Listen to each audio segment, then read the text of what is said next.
O nag-arangkada ng mga pusong ginpatigayin kahapon sang hapon ang investigasyon sa Senado sa malapnagon nga power outage sa Panay Island sang nagligan niya semana. Ini mga kapuso ang ginpangunahan sa Committee on Energy nga ginapamunuan ni Senator Raffy Tulfo. Gintalakay sa mga senador ang isyu sa kuryente bangod sang pag-antos sang 4 kaadlaw sang mga residente. Nagtambong sa Senate hearing ang mga representantes ng Department of Energy, ERC o Energy Regulatory Commission, NGCP o National Grid Corporation of the Philippines. Tagdumlahan sa power plants, tiglawas sa distribution utilities kag pila ka local chief executives sa Western Visayas. Pila lang sa nagguwas investigasyon, amo nga wala nagabayad sang local tax ang NGCP kag agtuman kadako nga dividendo sini. Nagtuhaw man ang suwestyon sang pag-review sa prangkisa sang NGCP. Sa iya statement sa investigasyon, nagpabutyag si Mayor Jared Ranias sang pagkadismaya sa power blackout.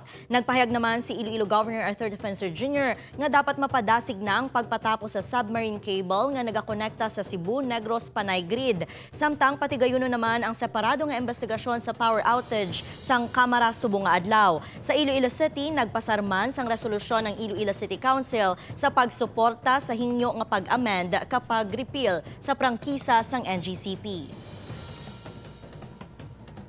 We do not deserve this. No one deserves this. Find someone who is guilty and hold them accountable and let them pay. If we don't address these matters, Mr. Chairman, the blackout will happen again. We have suffered 3.8 billion pesos damage. That is loss of load translated to economic loss.